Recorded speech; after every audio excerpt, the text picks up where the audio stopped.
Hello everyone, Havokpus here to give you a pre-intro heads up. In this episode we have a pretty lengthy segment talking about the uncertain future of Cloud9 Overwatch. Well, right after we finished recording and turned in for the night, Cloud9 announces that they have purchased the Overwatch League's London spot. This makes our conversation a bit trivial, so if you want to skip past all that, it starts at around the 9-minute mark and ends around the 20-minute mark. So thank you for your time, and I hope you enjoy the episode. Hello, everyone, one and all, and welcome to episode 48 of Body the Cloud9 Fancast. Tonight, we'll discuss Vainglory and Rocket League's weekend matches, Dota 2's TI7 performance, Overwatch's uncertain future, and of course, we shall finish off with some League of Legends talk. I'm your host, Havokpus, and today I'm joined by frozencreek. I am alive and well. I just had to move 1 week, and I was up north in Michigan the other week. Of course, the fabulous, apparently 12-year-old girl, Trey. Just been busy, but I'm glad to be back. And after moving for like the last 3 weeks, well, actually it was just 1 week, and traveling the other two, I'm gonna say moving for 3 weeks, Pie Magic Man is back. I know everyone's excited. He had to walk back from China. He walked the whole way. Yeah, they made me swim. across the ocean. They made me swim, even though China won Rift Rivals and NA won Rift Rivals. I don't know why I had to swim with the LCK group. You're an honorary Korean. It's good exercise for you. But it's nice to have the classic gang back again for a hearty bowl of Cloud9 discussion. So let's kick things off with Rocket League, the latest and hottest Cloud9 craze. Over the weekend they participated in the Cyber Power PC Rocket League Invitational, and they crushed it. They crushed Enix Amphibian Esports, and then faced NRG in the upper bracket finals, where it took to a really exciting 5-game series, and in the last game of that, Cloud9 got like 5 to 6 unanswered goals, and it was really crazy. And then in the grand finals, they played NRG again, and then they won 3-1 in, again, deciding fashion. This is also the first tournament win under the Cloud9 banner. And also, Squishy and Torment participated in an open invitation on regionals doubles tournament, and they just took the whole thing. It wasn't even hard, easy go next, and they get to go to the next big doubles tournament finals thing in Santa Ana, Which is hosted by NBC. Yes, which is hosted by NBC. That is the big thing. So what did you guys catch the matches? Because I gotta say, I did. Rocket League is probably one of my new favorite Cloud9 teams now. I really like our Rocket League team, and I've always liked Rocket League as an esport, and secretly been hoping that we're going to get a team for about a year now. This team's really good. That may be they're understated. very, very dominant. It's very fun to watch them because specifically Squishy will make some insane pass, and then Torment will jump off the ceiling to get under the ball and then boost up. It's just crazy. If you don't understand what I'm saying, you're gonna have to watch the games, but they're very good together, and I'm excited to see more. Yeah, for real. If you're not watching Cloud9 Rocket League, shame on you, first of all. And second of all, you're missing out on some high-octane action. Some of the goals that they score are kind of unbelievable, because they're passing back and forth, and they're just nudging the ball and touching it just right to make it go in. And I'm sitting there just how is that possible? How do you do this? You must have to have a bajillion IQ to understand all this geometry and physics. It's crazy. They're all just Poe Belter. Everybody is Poe Belter in Rocket League. Everyone is Poe Belter. Poe Belter found a way to clone himself, and then it's all right, I want everyone to just play Rocket League. So my next question is, when are we getting a professional Lucio ball team in an Overwatch? In Copa. I'm waiting for me to be signed. Yeah, Trey needs to be signed. Wait, what is Lucio Ball? It's Rocket League, but with Lucio. Yeah. Oh. Okay. It just came out yesterday. Well, for okay. the second time. Right, It was out right. last year, I guess, around this time, but I Yeah. missed it because I didn't have the game yet. Okay. I didn't play that event when it came around the first time, so that joke like went right over my head. Yeah, it just came out yesterday, meaning Tuesday. So go check it out. It's actually super fun, and and there's a competitive ladder for it too. Oh, sick. All right. Well, we'll actually talk about Overwatch in a little bit. Right now, we're going to move on to Vainglory.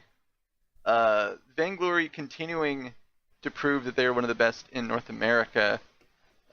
They once again took first place in the week 2 of Summer Split 2 of the VG8. A couple of games were really messy, and some were actually near losses. A few of the games they actually should have lost, but there was really good team fighting, and they just kind of had a really nice team fight, and then just pushed into the base and ended. But that may be a good thing. That shows that we can even win when we're kind of behind. But they beat Nova Esports 2-1, then Immortals 2-0, and then beat Hammers Gaming 2-1. And with this week's win, we are now tied with TSM in terms of like points that go to like the summer finals or what have you. So that's really good. If we can keep up with them, we can probably get a bye, and then hopefully replicate the run that we had in spring where we won that championship. So good on Vainglory for continuing to put in 110%.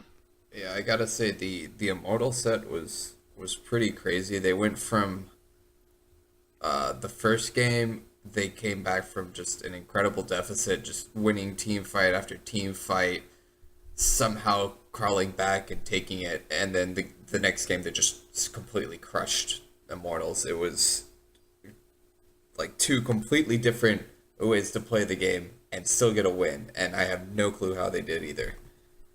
Yeah, I thought that was really funny. For the second game, it almost felt like Cloud9 was like, Gabe was having everyone, kind of huddled around, and he's like, all right, guys, we have to try this time. And they're like, okay, and then they just completely ran over them. So it's nice to see that they're still doing well, even though they've been missing out on some key analytical figures on their team. So hopefully they can still keep it up and maybe get first again for the summer, because that would be really great, especially if we could beat TSM. Hell yeah. Hell yeah. Hell yeah. Hell yeah. Roll Tide, hell yeah. No. Tide. Bad. No. Bad. Too far. Okay. Well, maybe some good news will maybe wash out that bad taste in your mouth, Trey, because Cloud9, Surefour, and Rolf of Overwatch participated in the Overwatch World Cup for Team Canada, and they completely dominated their group stage. I think they actually went undefeated, and they beat even some big names like Team Russia. Russia was like the other big player, I think, in their group, and they beat them. So they'll be going on to the bracket stage, I believe. I'm okay with this. I am. Team USA didn't do as great as I expected them to, but you know what? I'll take Canada as our honorary top hat. Hey, Canada is basically America Light, so a win for Canada is a win for us by proxy, because we touch them. So this is like watching hockey then? Pretty much, yeah. But speaking of Overwatch, things might not be all sunshine and roses, because in a recent over.gg article, things are not looking good. The article states that several players are either considering to leave the team and go to other teams, or are being scouted by other teams. Also, Kaiser has left the team and returned to Korea to play for Runaway for the upcoming Apex Season 4. The team also just faces severe uncertainty in and of itself, because they were not one of the 7 teams to be announced for the inaugural Overwatch League season, as well as Overwatch as an esport. No one knows where that's really going. So how do you guys feel about this news and about the fact that Cloud9 Overwatch might actually be folding? Considering the questions about longevity for Overwatch that I've had since it's released, I don't really find this surprising. The amount of Overwatch teams that we've seen drop, specifically teams like Misfits, I believe Liquid may have also dropped their team. TSM dropped their team. I remember TSM that. dropped their team. Fnatic dropped their team. It doesn't seem to have any longevity for big name brands, and the amount that you have to pay to even get into Overwatch League creates a very big, unvalid, I would say, investment risk. So I would not be surprised if C9 Overwatch disbanded, just because Overwatch seems to be dying as a whole, similar to how HOTS did. I think Blizzard is really here to blame. They've had so many opportunities to try and make an esport game, and with this one, you can tell they're really trying with this Overwatch League thing. But you can't make a league and choke out anyone else who wants to play the game. Like, imagine if the NCAA only took the top 2 teams from each region, like each big region. So I'm not talking about like the Big Ten, like that's not a good region, so we're not going to talk about them. Whoa. Maybe you should get a. Okay, maybe if you get a point this year in the. This is coming from SEC country. Am this I is correct? ACC country who just won, so thank you very much. Hey, you're in Georgia. Did somebody say thank you. SEC? You're in Georgia. That's country? SEC country.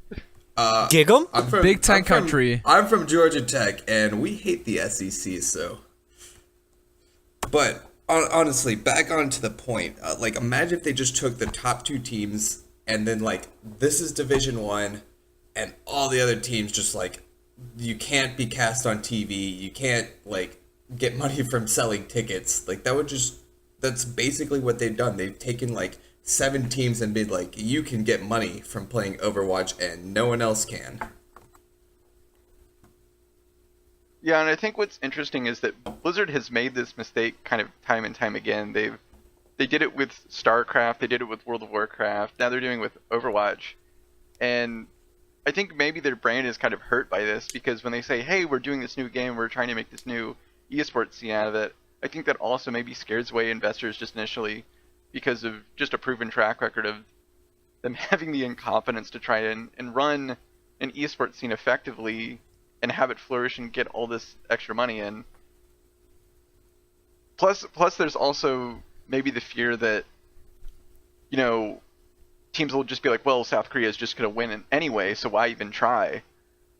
So there may be that whole thing where Korea is once again the dominant superpower in a game, and everyone else is just little tiny fishes, and no one wants to be a tiny fish. So maybe that also is kind of making the game kind of uncertain. Maybe. I mean, like, besides that, Riot's had a year and a half almost to fix the spectator system, and they haven't done jack shit to it. So like, why would we trust them to keep doing this? And I think that if Blizzard can pull this off, it's a massive win for esports in general, whether Cloud9 isn't or not. But I think without some of the big organizations in North America like Cloud9 and TSM, that they're gonna have a hard time pulling this off. And TSM's 100% out of this almost, I think.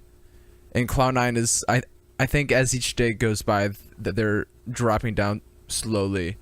And I do think that there is still potential without them, but I think it is a big hindrance not to include these teams that have a large following. And I really want to see Overwatch succeed, because I do like Overwatch a lot, but it's been dying recently. I know some big streamers have pretty much quit it because it's just not fun in its current state. And I'm glad that Isher 4 went over to go play in Apex. So, or no, Kaiser did. So Kaiser went yeah, I'll make sure to at least watch them. I mean, I'm just kind of sad to like see how this is going because they had a chance to make a really big competitive esport, and so far, it's not been good. It's not like this is the first time Blizzard's done this either, where they had like a really good setup. I mean, Blizzard has a long history of just destroying their esports.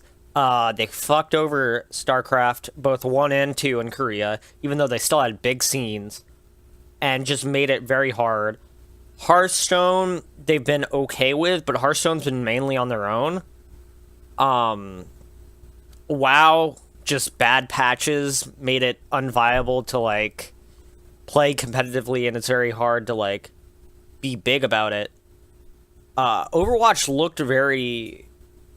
Oh, don't forget Heroes of the Storm. Sorry to cut you off. Oh, yeah. Forget about There's what? one Don't more get us that I just started. remembered. Wait, I don't think Heroes was ever going to be big anyways, just because it didn't have the player base. Overwatch, I think, had the player base, but there was so little in the game that, along with, like, the spectator system, it just didn't seem very, not to say over the top, but appealing to the casual viewer. No, So, yeah, because I see of what that, you're saying. I could see why this is happening.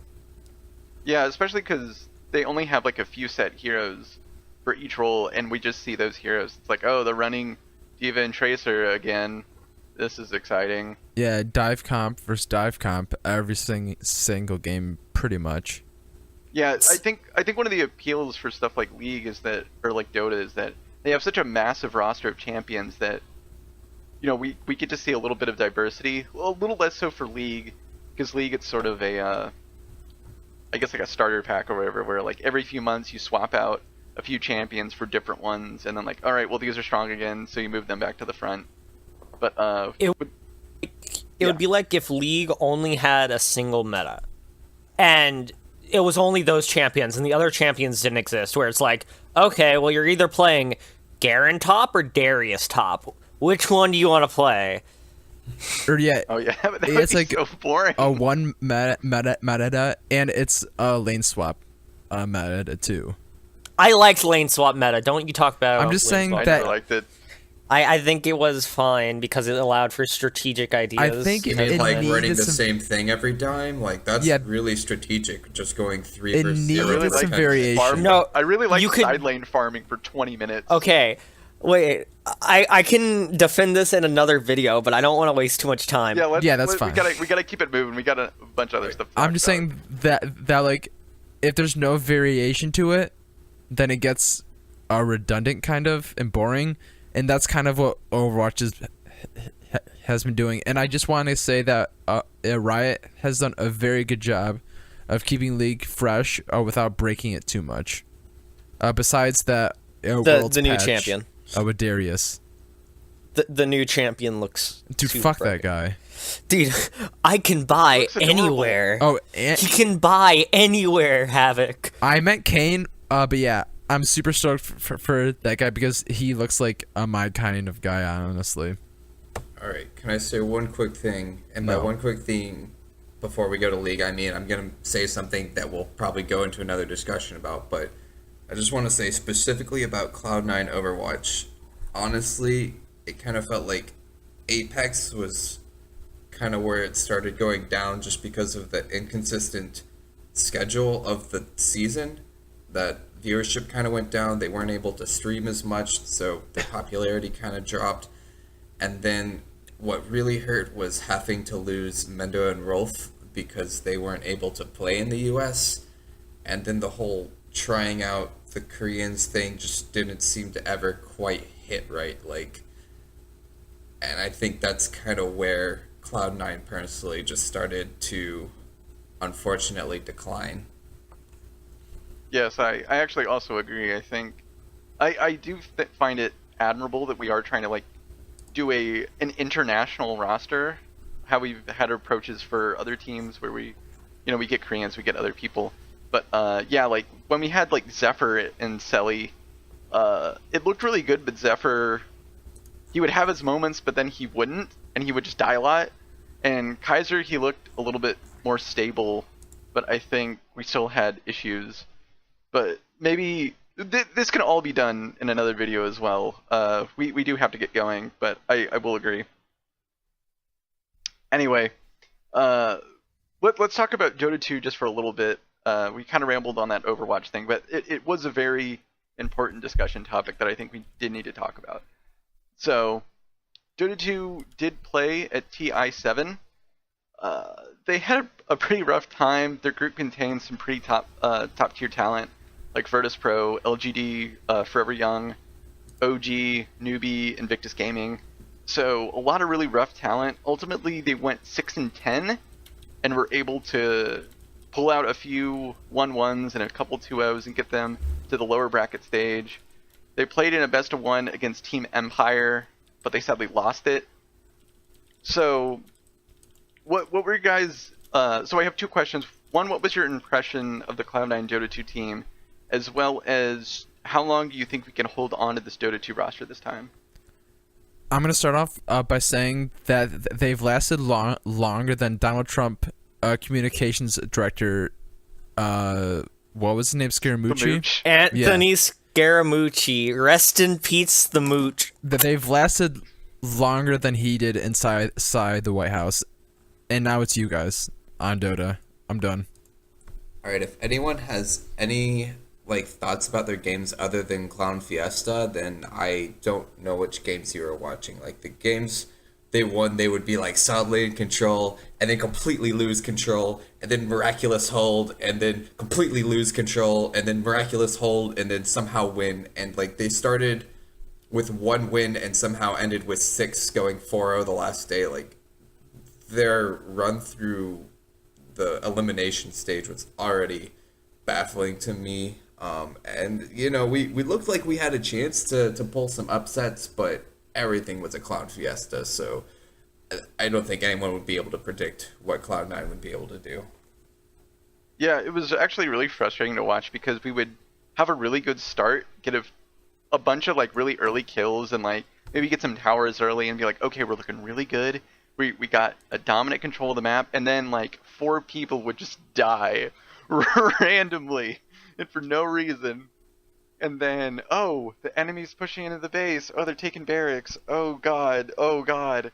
And then they would just, and it was every game they would just lose control, and they would either just flip a coin and see if they could regain control or not and win. And it was just really frustrating to watch, even as someone who doesn't really know a lot about Dota. So, as my impression was just I'm not sure how good this team is, especially with their accolades on NP before Cloud9 bought them. They seemed like a pretty capable team, and then the wheels all fell off. Yeah, I'm also not sure how long Cloud9 is actually going to keep them. They could probably maybe keep them for a few more tournaments, but if they continue to get results as baffling as this, I'm not sure if we'll be holding on to them for long. Yeah, I don't think our Dota 2 team has any longevity, to be honest. I also think, even though we lost to Empire, which is kind of sucky, Empire went on to beat EG 2-0. So Empire was clearly a great team. Yeah, true. But yeah, it is still kind of disheartening that we... Also, the bracket system was kind of weird that the lower bracket only got best of 1s and the upper bracket got best of 3. That didn't make sense, at least to me. Because, at least give everyone a fair chance to advance. Don't give the lower bracket teams a harder time. But I guess you don't want all the crappy teams to somehow advance. So I guess it's okay. To me, it just seems a little confusing. Yeah, as well as the elimination or the group stage, you're only dropping 1 team. That was a little odd. I'm not quite sure on the major formatting, just because I guess I'm used to Smash and League, where the brackets are pretty well defined. Yeah, their whole tournament system had a lot of really weird little rules in it that just kind of make you go what? Why would you do it this way? I actually really like Dota 2's, specifically TI's bracket system, because it gives opportunity for you don't get all right, well, I'm playing C9 in the first round, so my team's gonna lose. Or my group consists of SKT, like HQ, EDG, let's say. AHQ, where it's like, oh, I guess we lose. Or this allows for you play top and bottom teams, and depending on how you do in your group, and you play a bunch of teams, you'll either be put in upper or lower bracket. Okay. That does make sense a little bit now that you explain it to me.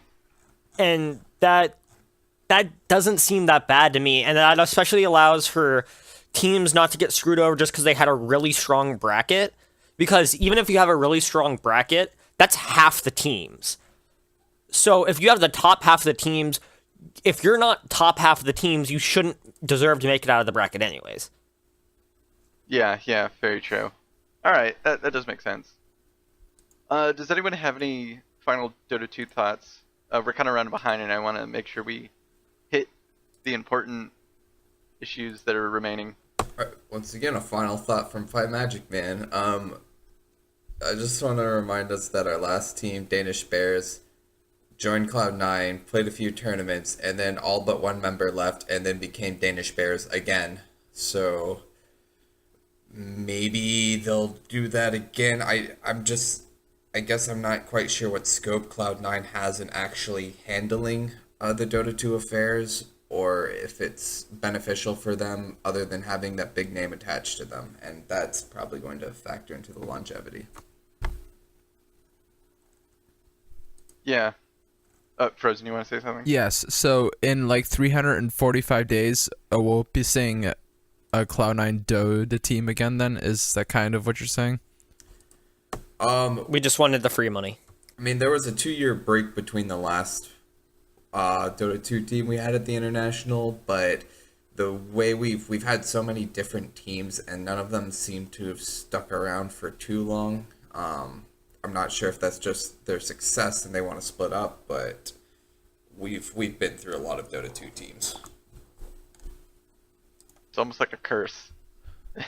Also, I'm gonna toss my head into the argument about favorite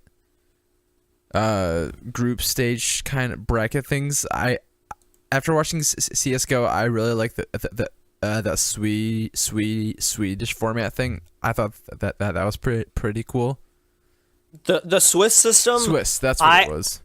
I have my own feelings about the Swiss system, specifically because I actually like the Swiss system. I think it's a pretty good way to do things. my problem is that, like, with the Swiss system, you can end up like having two teams who are completely different skill levels at 0-1, or two like top tier teams that are 0-1 just because they had like hard opponents first round, and one of them ends up 1-1 and the other one ends up 0-2. So now you have a top team at 0-2, and if that happens twice and they happen to get paired against each other, you have two top teams at 0-2, and before they get to play like anybody else who they're probably way better than, they're knocked out of the tournament because they were playing another top team. That's a different argument for a different time, I think. Because I think we could go into that. So next time there's a Swiss format turn, and we can dive into it. Yeah. The one thing I'll say is, like, it's one of the reasons that like Optic went 0-3 at the major, or not at the major, at the qualifier, I think. I'm gonna say that it sucks because we didn't win that major. Feels bad, man. I'm gonna say it sucks because we didn't get legend status at that major. That too. All right. Next time we'll talk about it. Yes. It's up to you, on. Trey, to keep us updated. Yes. All right, so let's jump in. Yes. Moving on to League. So this was the final week for the summer 2017 split. So we made it, guys, with the classic 12-6 record that Cloud9 really seems to like getting. They played Envy and Echo Fox and 2-0'd both of them. So I guess we should just talk about these two games as a whole, I think, because they were both pretty dominant. You know, Jensen getting Orianna, he's smashing everything. I think Contracts and Smoothie also deserve a lot of credit because they were the ones that were really helping Jensen and Sneaky just do a lot. And I think that's one of the ways that we've been looking really well lately is just have Contracts, have Smoothie run around together and just gank Jensen, gank Sneaky, make plays, get kills. I guess I'll start this time. There are two 2-0s. I don't really even think there's much to talk about in the Echo Fox one. That was just kind of that was laughable. Yeah, that was a little sad for Echo Fox. Yeah, they just have such bad macro play. It was just really hard to watch.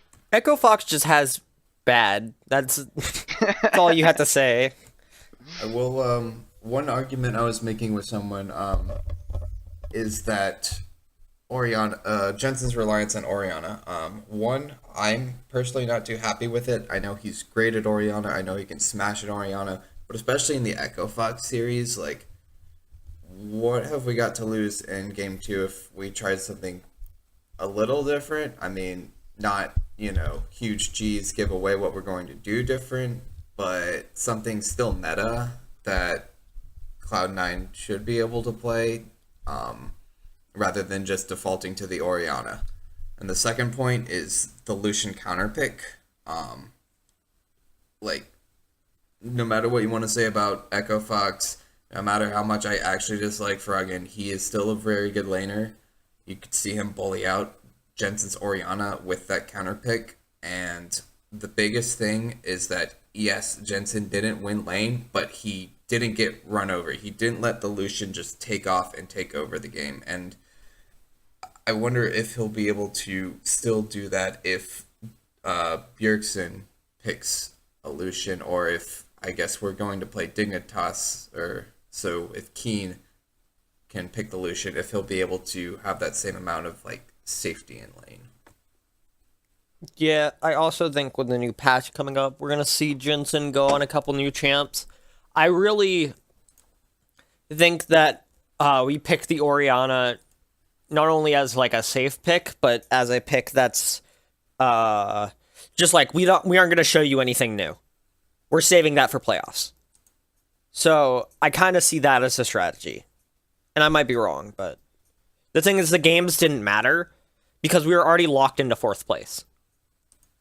Yeah, I think it could also be argued that it was more of just an added confidence booster, since Jensen's really good on Orianna. If they go into Echo Fox, just completely smash them, and Jensen, once again, stat padding for MVP or whatever on this Orianna, everyone's feeling good about themselves. So going into the scrims and everything and practicing and the serious work for the Dignitas game, everyone feels loose, everyone feels comfortable, and they don't have any lingering doubt when they, go into the quarterfinals. And I think that that's sort of important in sort of a mental aspect. You want to make sure that everyone is feeling comfortable and confident. And, with this Orianna pick, it shows that, hey, even in a counter pick, he can hold his own really well, and Cloud9 can still smash. So I think, at least in my opinion, that might be why they did the Orianna pick. Also buffing his KDA. Yes. Greedy KDA player. Shame on him. How dare he? And speaking of KDA players, we happen to have the race for MVP coming up. Oh yeah, that's actually a slide on there. I wasn't sure how long this Envy Echo Fox thing would go on. We should talk about the regular season a little bit more first. So what was your guys' impression of the regular season? I think it went all right, but I think it was a little troubling that we once again hit a mid-season slump where we were doing great and we hit a stride, slump, and then everyone's like, oh no, we suck again. And then we got right back on top to playing well. And I think it's just a little annoying that we seem to always hit these kind of slumps and we don't have continuous success. I think, if anything, both our slumps were justified. Our week 1, week 2 slump, where Players seem to not be playing together because Impact wasn't in. Ray wasn't looking that good because they hadn't really been practicing. And then Impact comes in, things get better. And then we go to Rift Rivals, everybody gets sick, and for a couple weeks after that, we're just not playing at the level that we used to be. Because of that, that's very justifiable, yes. Both those are very justified to the point where it's like, if you take away like week 1 and the week after Rift Rivals, we're a top 2 team. So, I don't know. Yeah, that's very true, and the split does have more, like you said, justifiable reasons for they slumped. I think most fans are upset because they hit a slump in spring, and everyone got really nervous about playoffs and everything, and then it happened the same thing. Regardless of the reason, it still happened, and there was a slump. And I think people, you have TSM, who seems to be a team where they don't really have these rocky periods, and they're just sort of playing at more or less a consistent level for a lot of the split. And I think fans want to get to more of that level where we can just consistently play well without having to get to these kind of scary periods. Yeah. I do also, I find it kind of funny that if you actually do take away the week 1 0-2 and week 6 0-2, which was when we got back from Rift Rivals, we would have been a 12-2 team. Oh wow, that's actually super good. Yeah, and our losses weren't to like bad teams either, and we went close, like 1-2 to CLG, 1-2 to Immortals, 2-0 to TSM, and then 2-0 to Envy. And that Envy game was, I think, on the Saturday when we were still sick, jet lagged from getting back, and just everything was going wrong that week.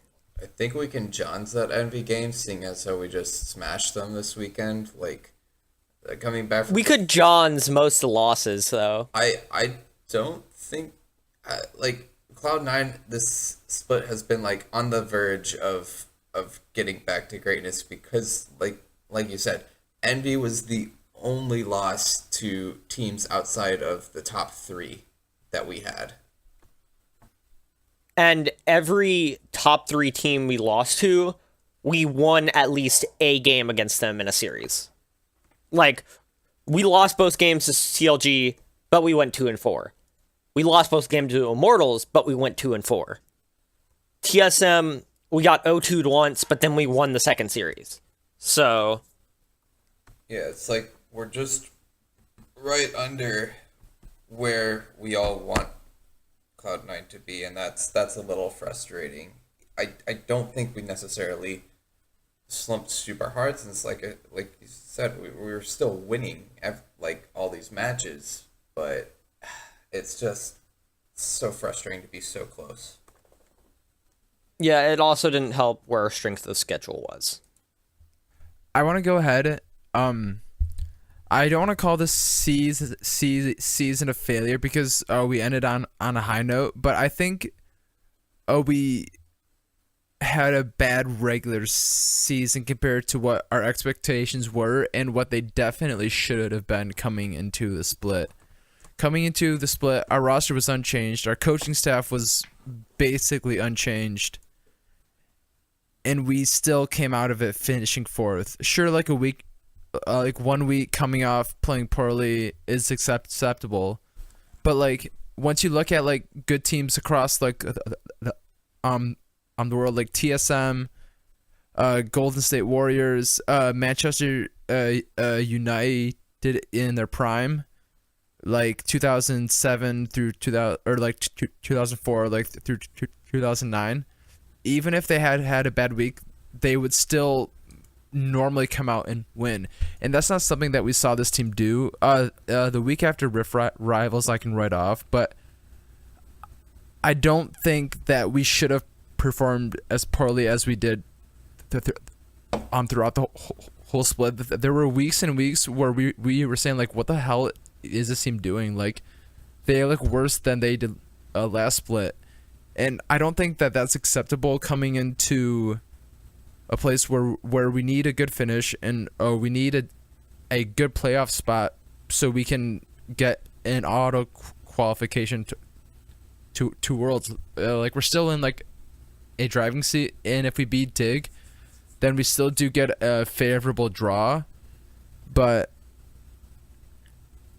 I think coming into the split, if you would have told me that we were going to win or lose a 6 series and finish in 4th, I would have been mad about that, and I don't think I would have believed that. And even if the circumstances maybe seemed okay, like I don't think it's okay for us to have done so poorly as we did throughout all 9 weeks, just because we ended up in 4th and we lost 6 series along the way to teams who made changes among their coaching staff and playing staff, and even one who changed their jungler halfway through the split. I'd like to point out we never played against Omar. We only played against CLG with Dardoch. And when we played against CLG with Dardoch, both times it was a 2-1. And one of the times we played against them was the very first game of the split when we didn't have Impact. I'm not sure if he had just gotten back and hadn't scrimmed it at all. So what I was saying before is week 1 we played CLG and TSM. We went 1-2 against CLG with Dardoch without having scrimmed with Impact at all. So Impact didn't play at all first week, if you remember. So other than that, and other than the week we came back from Rift Rivals and were really sick, we had 2 losses. The 2-1 loss in week 3 to Immortals that was really close and came down to like a single fight. And the 2-1 loss in week 5 to CLG when they were still on their hot streak. So I wouldn't really say that this split was a failure. Just certain things got in the way that made weeks difficult, and I'm not discounting that. I do think there were games that we should have won on the first week, and we should have beaten Envy and Immortals for that matter in week 6. But considering the facts about what was going on, I don't think 12-6 is that bad. I also like you made it seem like we had this awful split, but guess what? There's never gonna be another 1972 Dolphins. We're not gonna be like completely dominant. Like the changes that you're talking about that make it seem so big and that we shouldn't. TSM got double lift back, a guy who's played with them while everyone else got more leadership experience. Double lift is not like he knows the system. He just slides back in, has a couple weeks to warm up, and TSM's running at full steam. CLG had Dardoch come in, and Dardoch once again it's not like random rookies. We didn't lose to Phoenix One, who's swapping out their support every week and then going through 3 junglers. We didn't lose to Echo Fox, who doesn't know what a roster is as much as Team Liquid doesn't know what a roster is. Like, and then Immortals, who was starting to click at the end of last season, and then got a coach Sasong to just push them over the edge. Like, Envy is the only loss I can think of that is truly devastating. And that was before Envy traded mid laners to P1. Yeah, but a lot of this just kind of sounds like excuses in a way, because that first week against CLG, Ray was getting all the scrim time.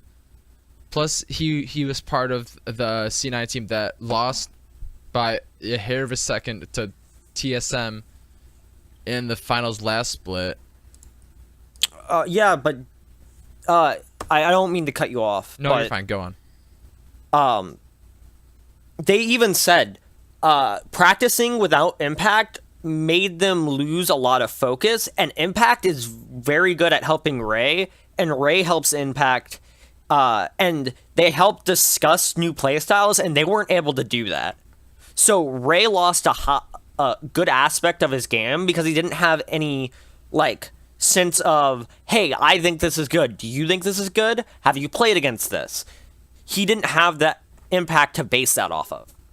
As well as how many games has Ray played since he dropped for depression? Like, he's not feeling great, and his play is probably affected by it. Like, I know it sounds like I'm jonesing and making excuses. I'm just saying that it's not a season of failure. It's not a great season, but it's not a season of failure that you're making it seem like it is. We aren't the C9 that finished in 7th. No, we're not that bad. I don't want to call it a failure. I just wanted to say that we just didn't perform up to where we should have been. Like, if I would have said, would you guys be okay with C9 finishing 4th the split before the split started? I think all of us would have said no. That there's no way, they're too good for that. And seeing them finish 4th with 6 losses is kind of disappointing in a way. I think that's all that I guess I'm trying to say. We're never going to go 25-3 again.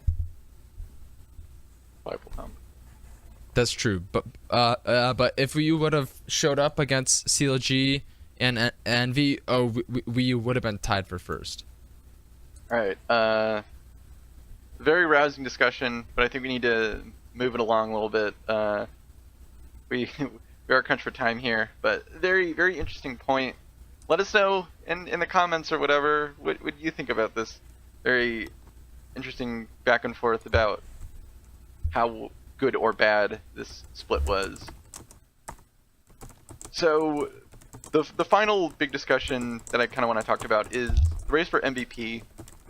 There have been a lot of candidates thrown out, and I think what's interesting is pretty much every team that's in the top 5 or top 6 has at least one player in the MVP race that is a pretty viable candidate. And I think it's very interesting that everyone is playing at such a high level. So I want to do something very interesting. And so I want one person to list an argument for why Jensen should be the MVP, and then everyone else is going to make a short counter argument for another candidate. So think kind of lane by lane style, if that helps you visualize it. So who wants to argue for Jensen? All right, let's start with the obvious thing everyone's talking about. He broke his own kill record for the 3rd time. Or I guess it wasn't the first time, but he broke the kill record for the 3rd time with an insane KDA, with high kill participation, and the fact that they're on a 4th place team that people perceived as slumping. That's a pretty good argument. I mean, casually breaking record, like his own record, and just breaking it one after another. I mean, that's pretty phenomenal. Plus, I think also he is someone who is definitely putting the team up to a place to where they are strong. And if you take him away, I don't think Cloud9 would be as strong anymore. Just in how he's playing. For me, I have a hard time. I'm gonna do a counter argument. I'm gonna have a hard time picking the leading player from a team that finished a couple spots below their preseason expectations, and I'd rather go with someone who actually overperformed to what we thought that they could do, and they actually proved to be one of the best players across the whole split. So my MVP choice is Ole. I thought that he was exceptional throughout the whole split, performing exceptionally consistently and playing very well, and helping them almost placing 1st place. Okay. I actually have a different counter argument from the same team. I would actually say, and this is, if I had personal choice, trust me, I'd be debating Jensen because I do think Jensen's earned it. Same. But I do think there is a counter argument for Xmithy. you have this guy who says he's been traded down and that they're going to like not do as well. When you look at Immortals' last split, Xmithy being the only thing that Immortals changed created such a difference in their team that not only did they look dominant, but it seemed like he was able to lead them through his years of experience. And I'm not sure who was the shot caller on the team, but he seemed to be the front runner for making the decisions. He had great synergy, specifically with Pobelter, and that allowed for Immortals to go from an 8-10 team to a 14-4 team. So that's why I say that alone might give him contention against Jensen. I think so too. I think that a lot of Immortals kind of stepped up with him. In other contender I would shout out is Alira. I'm not sure if he's like the best player, but I think to his team he is easily the most valuable player among every team this split. I think you could sub out Jensen for a couple of other mid laners, and C9 would be in the same ballpark. But if you took Alira off Envy and put in someone like Xmithy or something, I think that they would tank. And I think that Alira is super valuable to that team. And if it was someone else, even if they were a quote unquote better jungler, I don't think that they would do as well. Just because I think that was kind of like those one of those like perfect situations for like a perfect player kind of thing. And I think that he's overperformed his role inside that quite frankly bad team. All right. See, what I'm thinking also, not just MVP, but what about outstanding rookie? Because right now we have 2 rookies that are mainly taking the spot of it. And that's Omar God or Mike Young. So I just want to hear your opinions real quick on this. Hold on. I'll let Pi Magic Man talk first. My bad. OMG Scoots. So before we go on, now that we've had like 3 arguments that we didn't debate any of them, I'm gonna debate some arguments. No, screw you. All right, let's go on then. No, what I want to say on the Immortals case is what's hard for me. I think there's a difference between who is the best player of the split and who's the most valuable player, and we're kind of combining the two. The fact that we can consider both Ole and Xmithy as contenders from Immortals, which one of them is really more valuable? If the fact that both of them are in contention, is either one individually more valuable than if we can take a single person from a team? Like, I'm not trying to deflect the fact that they have both had amazing performances, but I just think unfortunately for MVP, it's hard to have MVP when you have 2 people pulling so much weight. For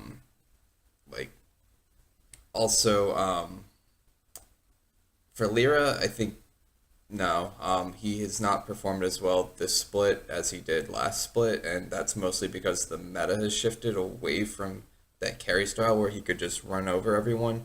And you also have to look, Niski and Pyrian did so much better than Ninja. Like, they don't have Ninja. That's probably the whoever dropped Ninja, that should be the MVP for if we're gonna talk about who improved the roster the most.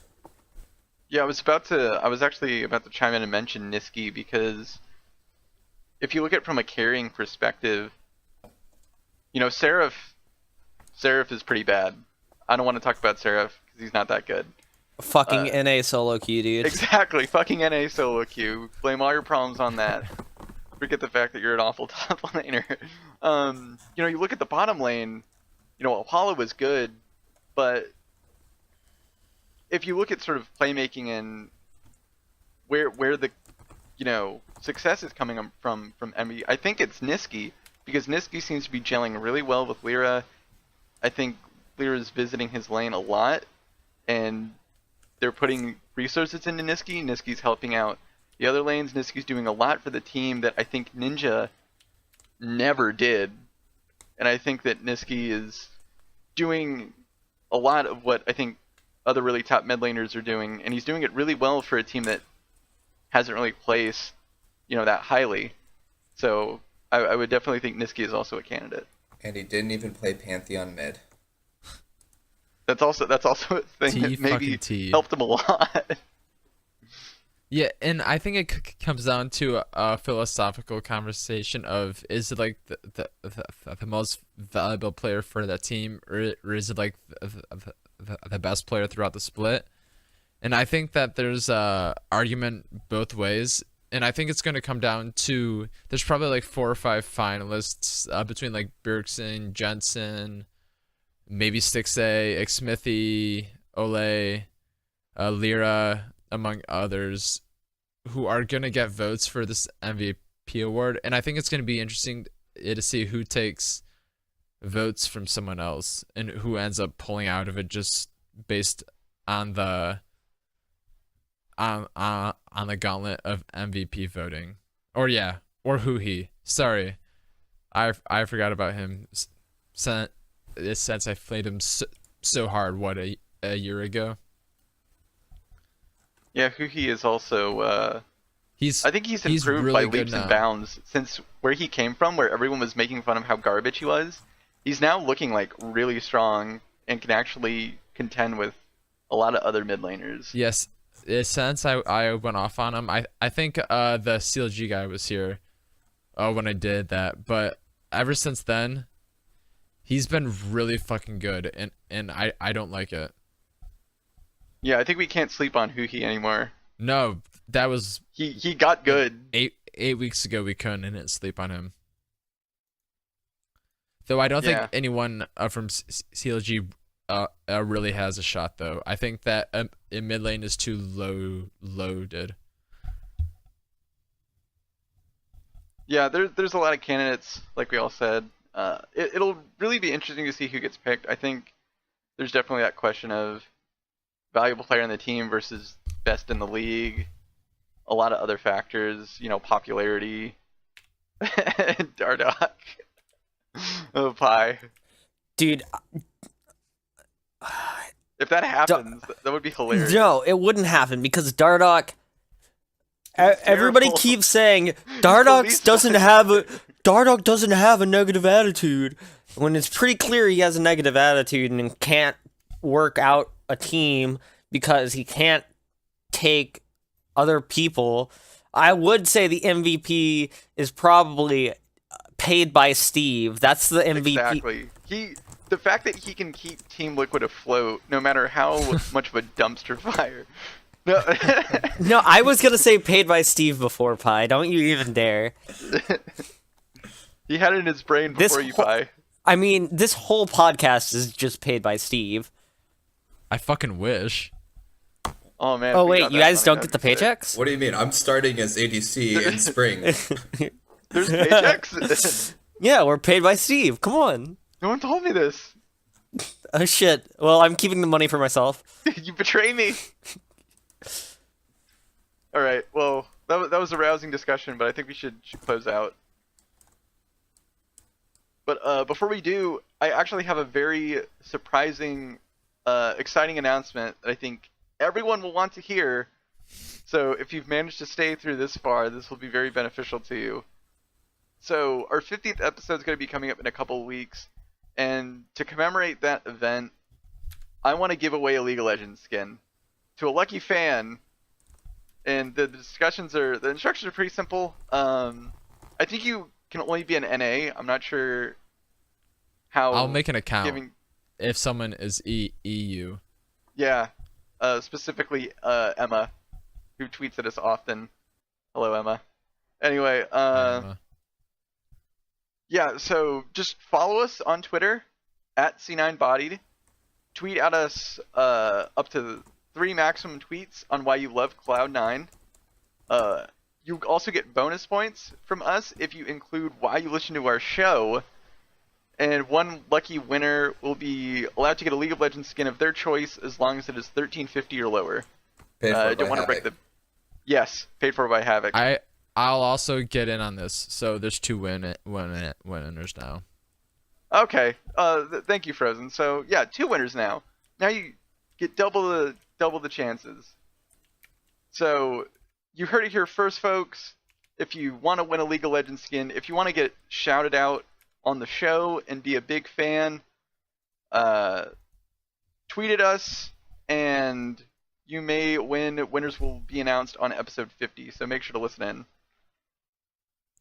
Pie Magic Man said he'd buy someone a skin if they said that Pie Magic Man was their favorite.